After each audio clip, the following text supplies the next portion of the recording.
bem, irmãos queridos?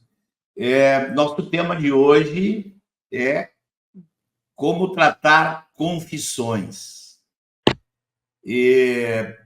Esse tema de confissão já foi tratado aqui numa lição anterior, as lições 63 e 64.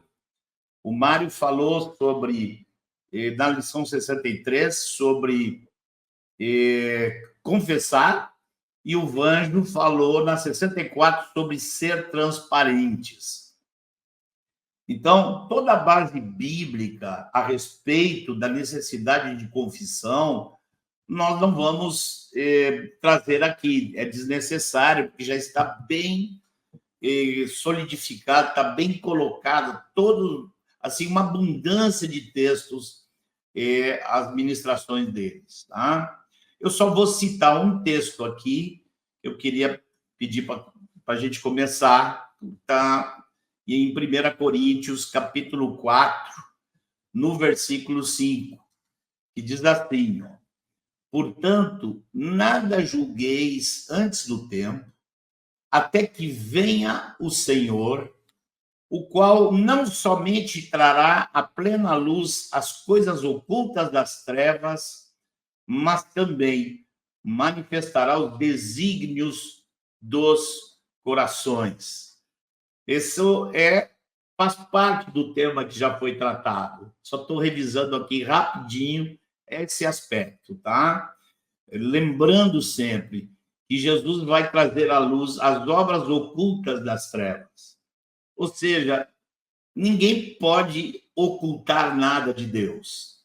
E, no final, Deus vai fazer com que tudo seja conhecido e revelado. Todos os segredos dos corações serão revelados.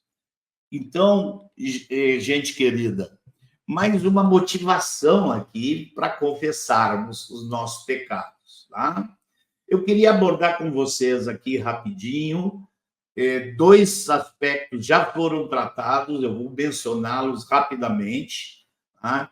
Mas quais são as razões, os motivos para a confissão? Tá? Eu gostaria de citar 5 motivos distintos para confessarmos. Primeiro, já foi abordado, que é se livrar da culpa real.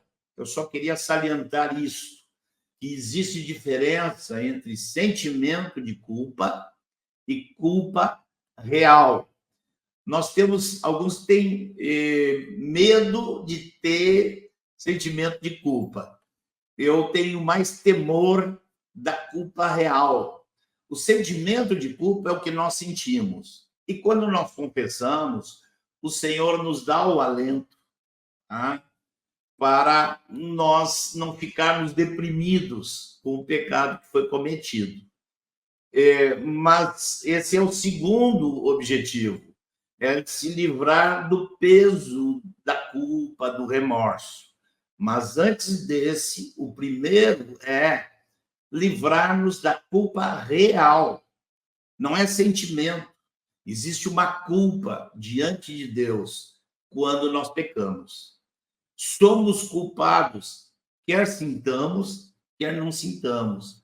E a confissão, ela não nos livra apenas do sentimento de culpa, mas ela nos liberta da culpa real. Tá? Foi para isso que Jesus fez a promessa de que nós seríamos perdoados. Amém? Então, primeira razão, livrar-se da culpa real. Segunda, livrar-se do peso de culpa. A terceira já foi abordada também, principalmente na ministração sobre transparência. O terceiro motivo é ser transparente. Tá? Estamos dando uma revisão bem rapidinha aqui.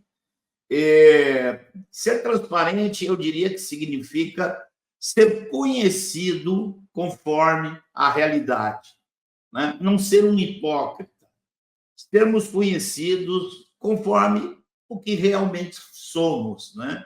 Eu tenho explicado para o pessoal, eu não lembro se o Vanjo usou essa explicação, que a palavra sincero, se eu não me engano, vem do latim, que era sem cera, significa sem cera. Da onde saiu essa expressão?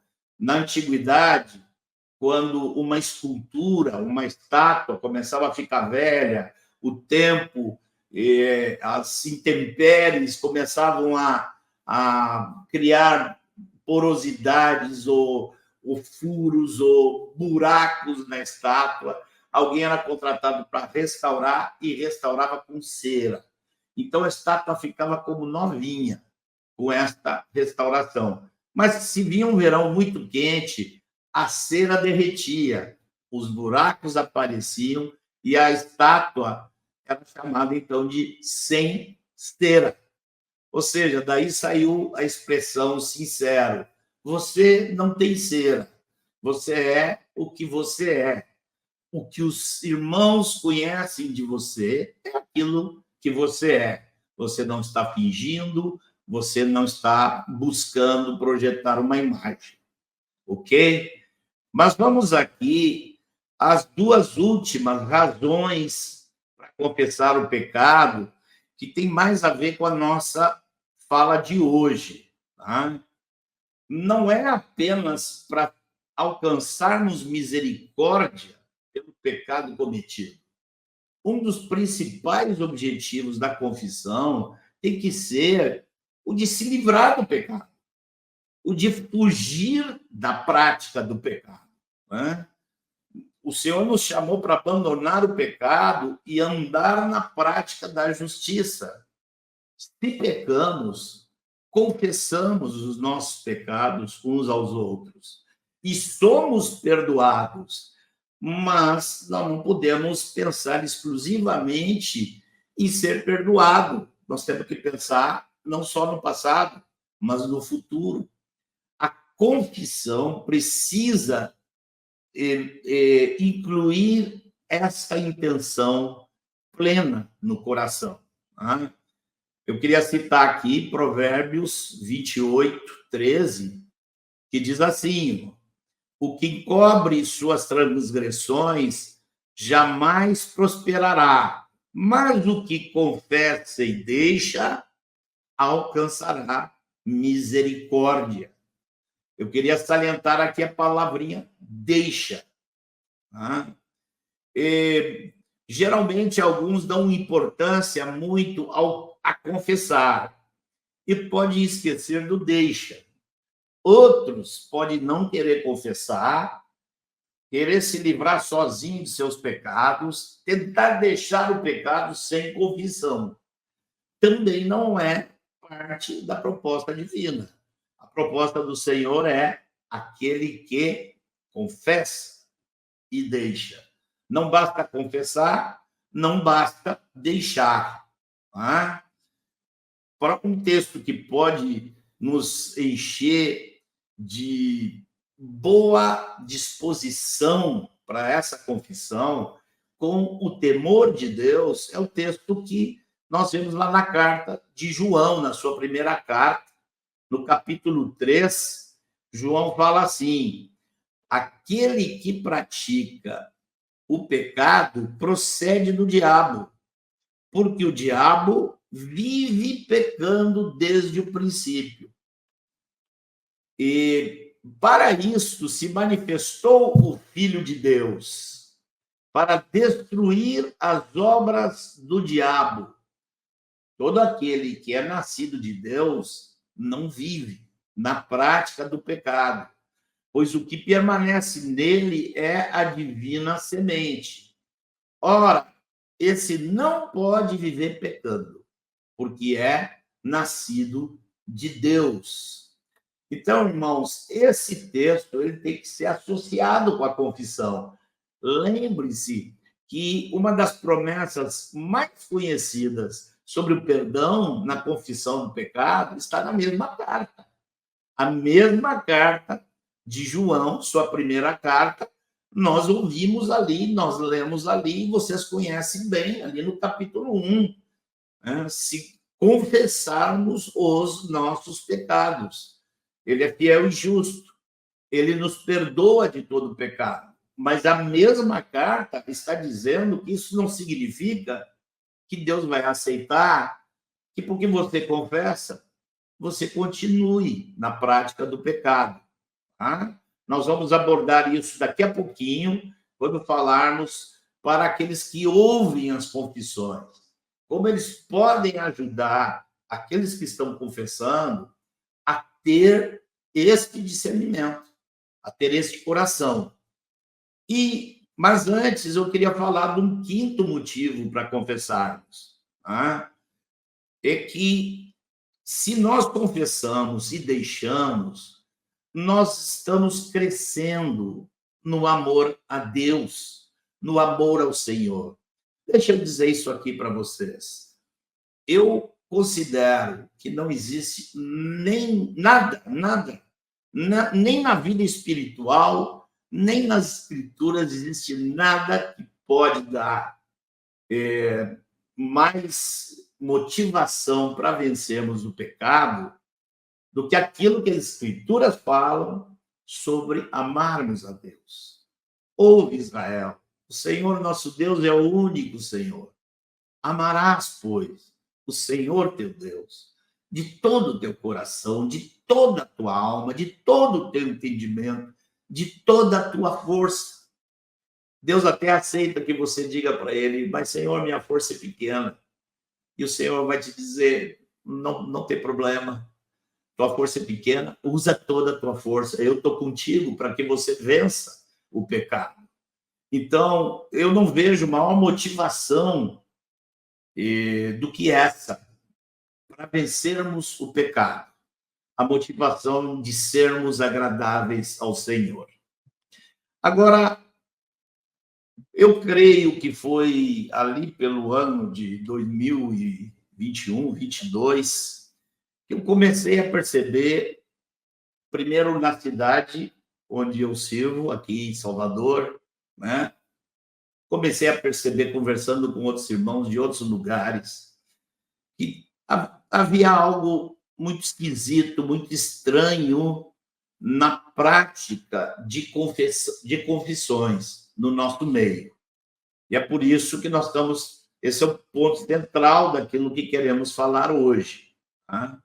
Eu estou me referindo a uma prática de confissão que vira quase... Sabe como é aquele costume religioso de ir a um confessionário? Deixa eu falar para vocês como é a fé da maioria, pelo menos de católicos que eu conheci. Eu não vou querer colocar todos os católicos debaixo disso que eu vou dizer agora.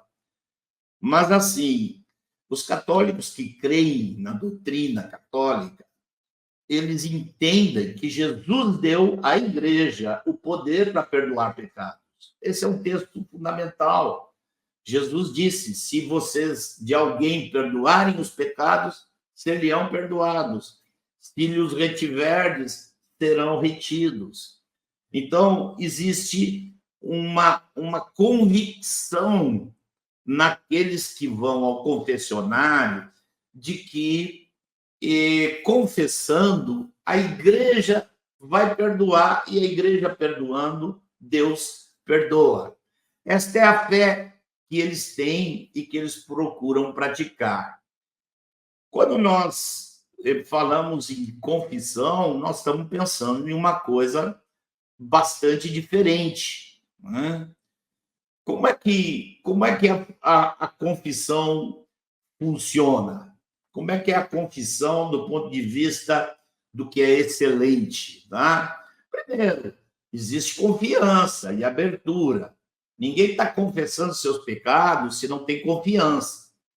Ali está havendo transparência, ali existe fé no perdão de Deus, e existe também compaixão daqueles que ouvem. Quem ouve uma confissão, muitas vezes se sente moído, se sente doído pelo que aconteceu na vida do irmão.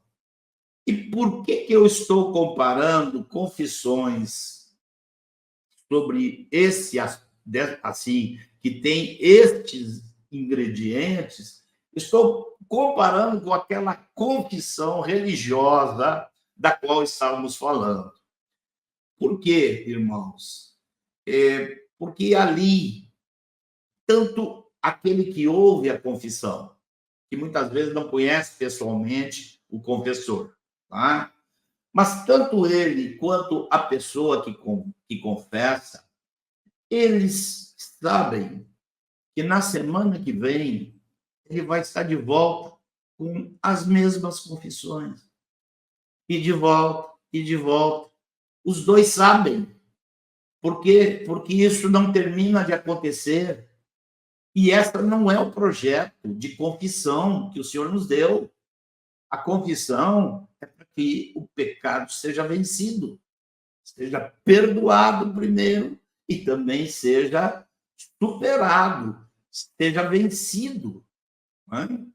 Então, eu estava falando disso recentemente num retiro de jovens e perguntei se tinha alguém ali que tinha sido, vamos dizer assim, um católico completamente praticante, né? A respeito disso. E uma irmãzinha levantou a mão e disse assim: olha, é mais do que isso. É assim, eu tinha conversas com pessoas que programavam o dia de confessar, porque já estava programado um pecado para o dia X, né? Já tinha lá um programa definido onde ela sabia que ia pecar e já ficava programada de só ir no confessionário depois daquele dia. É claro que isso é um extremo, mas eu comecei a ver que havia no nosso meio muito dessa questão de toda semana ter a mesma confissão, tudo continua como antes. Então, esse costume, esse não é o costume da confissão. E esse não é assim o propósito maior da confissão. E assim, irmãos, a responsabilidade por ver uma mudança desse quadro, ela não é só daquele que confessa. É responsabilidade daquele que recebe a confissão de mudar esse quadro. Tá? É responsabilidade daquele que vai ajudar o irmão. Tá? Eu gostaria de falar aqui algumas posturas que poderiam ajudar. Tá? Ajudar a que esse que está ouvindo as confissões, ele pode ser mais útil para aquele que confessa. Tá? Nem precisamos falar aqui, é óbvio, que a confissão de alguém não é para ficar contando para todo mundo, não é? A menos que haja necessidade de uma disciplina, que a pessoa vai ser exposta em algum nível, não é? Se não for assim, é obrigatório você não sair espalhando, né? Acho que isso não é necessário, mas às vezes, inclusive, a gente vê isso acontecendo. Agora, a pessoa, como ouvinte de uma confissão, ela precisa entender sempre assim a extrema importância daquilo que está acontecendo. A pessoa tem que ouvir essa confissão vendo que questões eternas estão em jogo. Tá? São vidas que muitas vezes estão tropeçando, que não estão sabendo o que fazer.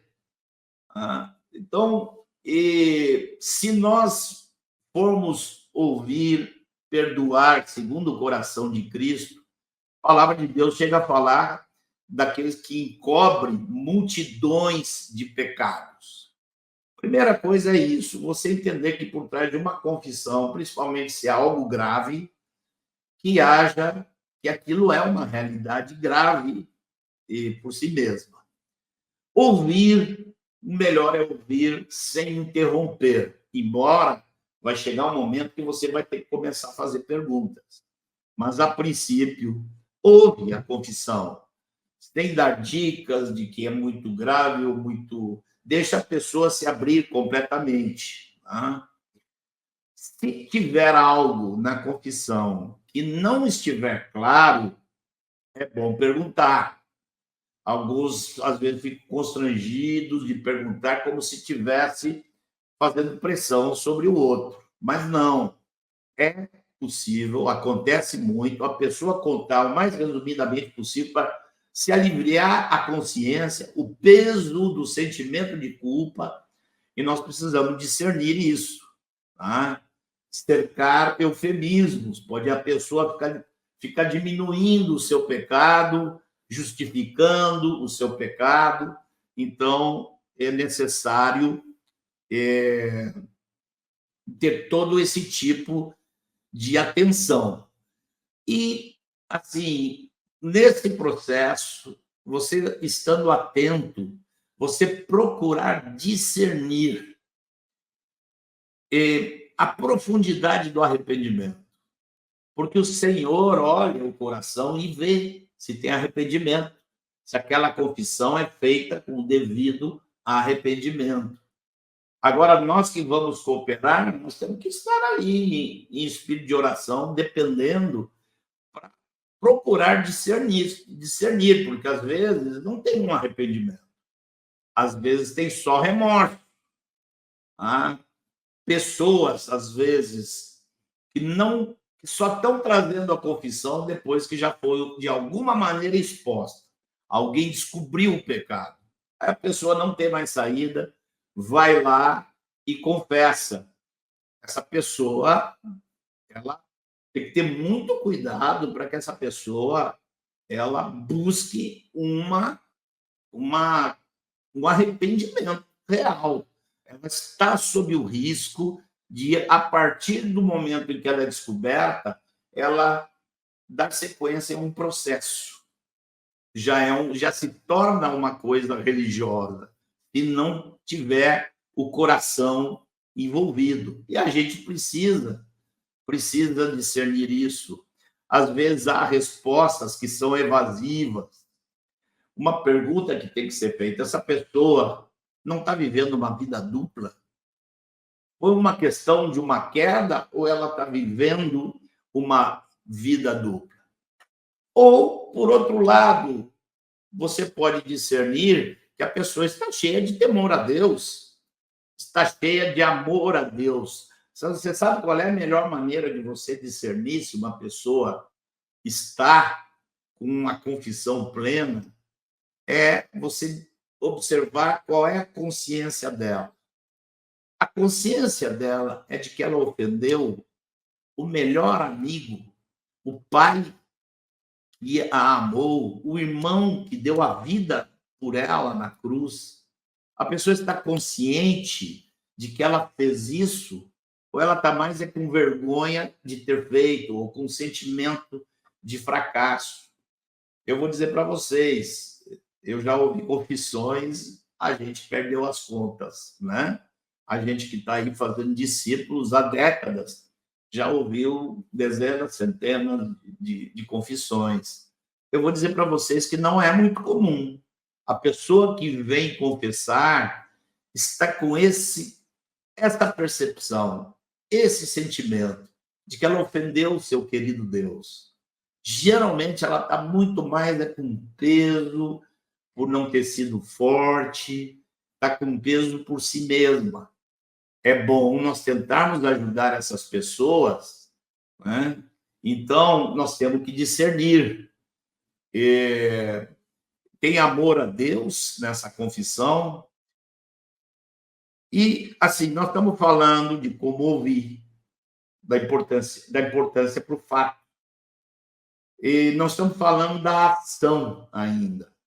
Falando mais da consciência daquele que ouve a confissão, do coração, do discernimento, do conhecimento das Escrituras a respeito disso, amor àquela vida que está vindo confessar. Tá? Agora, temos que cuidar também com a reação.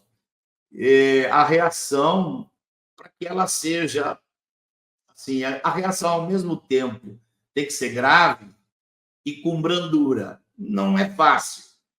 Nós não podemos relevar e usar de brandura sem mostrar nenhuma gravidade. Também não podemos mostrar gravidade sem tratar a pessoa com cuidado, com compaixão, com brandura, né? Aí tem que, você não pode nem se mostrar relaxado, assim, numa boa, e nem se mostrar assustado. Se você se mostra assustado, a pessoa também pode pensar que não tem solução para ela, né? Então, nem relaxado, nem assustado, nem com tom de superioridade em relação à pessoa, mas também sem indiferença. Uma postura séria e branda ao mesmo tempo.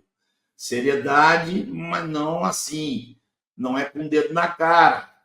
O dedo na cara é antes da pessoa reconhecer o seu pecado, né? Pode chegar e dizer, ó, você está como o profeta fez lá com Davi, né? Esses seriam os cuidados de reação. Por fim, para encerrarmos aqui, gostaria de falar sobre a ação. Qual é a ação? Então, você tem uma mente, uma percepção, você tem um conhecimento das escrituras, você tem uma atitude ao ouvir a pessoa, tá? Como agir como ouvinte. Agora vamos à ação. Primeiro, falar a verdade em amor. Esse é o melhor momento para a pessoa ouvir a verdade. Se você disser amém, tá, e deixar para outro dizer a verdade para ela, sobre os riscos que ela está correndo, ou sobre a tristeza que ela causou a A, ou a B, ou a C, tá? E você está perdendo a oportunidade. A hora da confissão é a melhor hora para falar a verdade em amor.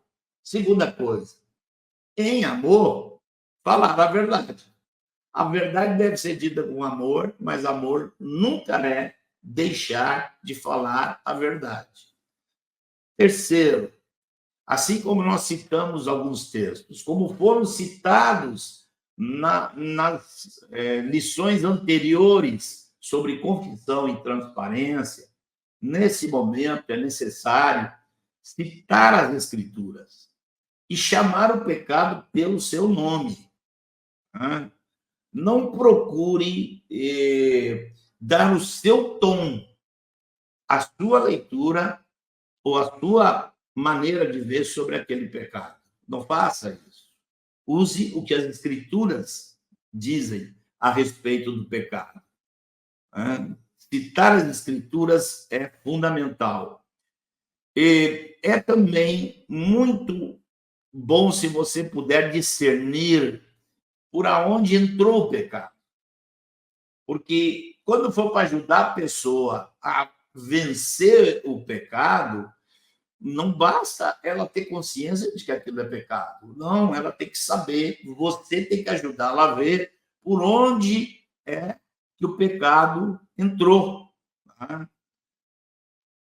Quarta coisa, quinta coisa já, né? Falar a verdade em amor, falar a verdade, citar as Escrituras, discernir por onde o pecado entrou. Quinto, se envolva com a solução. Você não vai dar solução ali naquela hora, acabou, tchau, Deus te abençoe. Não, essa pessoa está confiando em você como um irmão que pode ajudá-la.